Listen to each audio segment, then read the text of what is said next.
मैं श्वेता वर्मा स्वागत करती हूँ जनोदय में। आइए आपको आज मैं रूबरू कराती हूँ राज जोशी पंडित वीरेंद्र शर्मा जी से। नमस्कार पंडित जी। नमस्कार। स्वागत है पंडित जी आपका स्टूडियो में। हाँ जी। आइए नजर डालते हैं आज जो हो रहा है। एक तो कोरोना महामारी, जैसे कि जानते हैं पंडित जी, तो मैं आपको कोरोना महामारी के बारे में पूछना चाहती हूँ कि ये इससे कब तक मुक्ति मिलेगी हम लोग को, सभी लोगों को।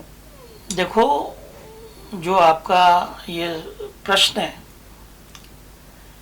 ये प्रश्न तकरीबन मैं कई स्टूडियो में इसका जवाब दे चुका हूँ और इससे भारत ही नहीं पूरा वर्ल्ड परेशान है। और हमारे ज्योतिष के क्षेत्र में एक विशेष बात है कि पर्टिकुलर हम एक विशेष व्यक्ति के बारे में तो बता सकते हैं 90%, 95%, तो वो भविष्यवाणियां सत्य हो जाती हैं। लेकिन पूरे देश के बारे में कैलकुलेशन करना, भारत की जन्म पत्री बनाना, ठीक है, उसके बाद में बारे में कैलकुलेशन करके एक फलादेश करना, ये थोड़ा सा सभी के लिए मुश्किल है। ठीक है, इस बात को सब लोग, कई लोग तो भविष्यवाणी करते हैं हिंदुस्तान के ऊपर, कई बारी सच भी निकल आती हैं, कई बारी झूठ भी निकल आती हैं। तो मैं उस सब विषय के बारे में नहीं जानना चाहता। मैं एक आपको बात बड़ी सिंपल और सोबर कहना चाहता हूं, जो मैंने अभी तक अपने ग्रहों से समझा है। जो कोरोना महामारी के बारे में ग्रहों को जाना है कि बृहस्पति जब तक नीच के हैं कुंडली के अंदर, बृहस्पति कब तक नीच के हैं कुंडली में, जब तक नीच में। हाँ, ब्रह्मांड में, कुंडली में नहीं, पर्टिकुलर एक की कुंडली में नहीं, ब्रह्मांड में, पूरे ब्रह्मांड की कुंडली में जब तक बृहस्पति नीच के हैं, जब तक इस समस्या से निजात पाना बड़ा मुश्किल लगता है। बृहस्पति मई में इस राशि को बदलेंगे, तब मुझे लगता है, ऐसा मेरा विश्वास है, वो भी फलित हो जाए 80%, 90%, कि वहां जाके हमारा हिंदुस्तान वैक्सीन बनाए या कोई और मुल्क वैक्सीन बनाए। लेकिन इस कोरोना महामारी से वहां हमें थोड़ी बहुत निजात क्या, पूरी निजात मिल सकती है। तो पंडित जी अब एक चीज और मैं आपको बताना चाहता हूं, तो आपकी बात बीच में रोक के, कि हमारे दिल्ली के अंदर, हम दिल्ली में बैठे हैं, हमारे दिल्ली के अंदर अभी ये जो सितंबर में जो केस बढ़ रहे हैं, ये मुझे लगता है कि अक्टूबर के फर्स्ट वीक में ये कुछ केस कम होंगे और ये फिर कम होके एक बारी दिसंबर में फिर बढ़ेंगे। ठीक है, तो ऐसा लगता है ग्रहों की चाल से। लेकिन फिर भी मैंने आपको बताया, क्या बताया मैंने आपको? मैंने ये बताया आपको कि ब्रह्मांड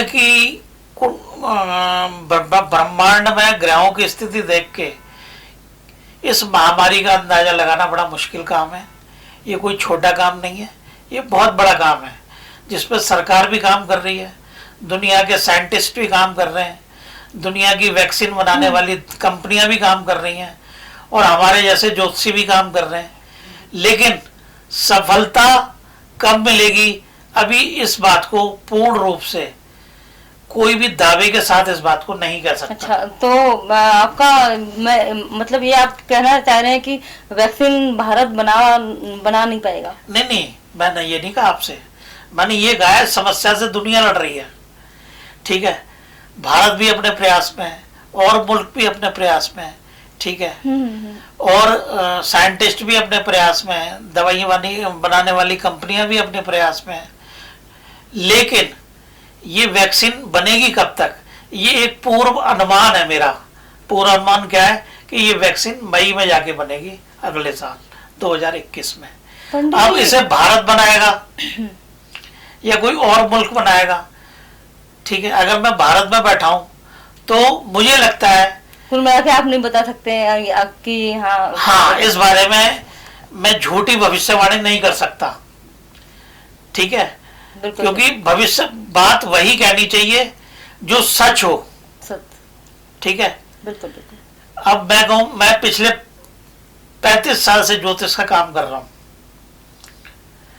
मेरे पास 35 सालों से, हाँ जैसा जी। कि आप जानते हैं, हमारे पंडित जी बता रहे हैं कि 35 वर्षों से पंडित जी हमारे हाँ काम कर रहे हैं।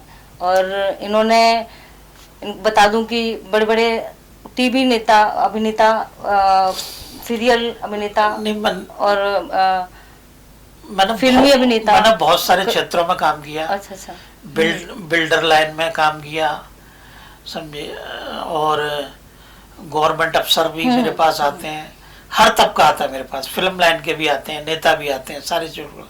लेकिन पर्टिकुलर कोई भी व्यक्ति एक ही सब्जेक्ट में निपुण हो सकता है, बिल्कुल हर सब्जेक्ट में निपुण नहीं हो सकता, पहली बात।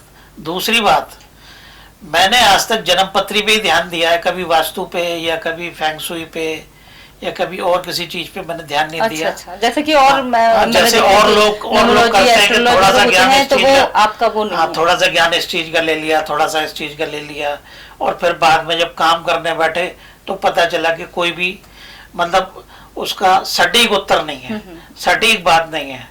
तो मैंने अपनी जिंदगी का जो एक समय बिताया है इस क्षेत्र में, ज्योतिष के क्षेत्र में, तो वो अनुभव मैं आपको शेयर कर रहा हूँ कि इसमें पर्टिकुलर एक आदमी की जन्मपत्री देख के उसको बताया जा सकता है कि तेरी एजुकेशन कैसी होगी, तेरा कैरियर कैसा होगा, तेरी मैरिज लाइफ कैसी होगी, समझे, तेरा व्यावहारिक जो दुनिया से संबंध है वो कैसा रहेगा, ठीक है, तेरे रोग स्वास्थ्य के क्षेत्र में तुम्हारा स्वास्थ्य ठीक रहेगा या नहीं रहेगा।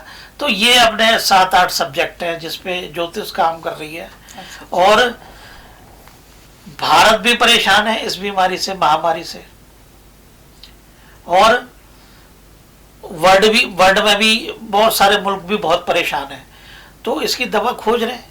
तो मुझे उम्मीद है कि मई तक या अप्रैल के बाद मई तक इसकी वैक्सीन निकल आनी चाहिए और लोगों को फायदा होना चाहिए। और वैसे भी अब तो कोरोना के पेशेंट काफ़ी ठीक हो रहे हैं, इसमें डरने की कोई हमें ऐसी ज़रूरत नहीं है, समझे।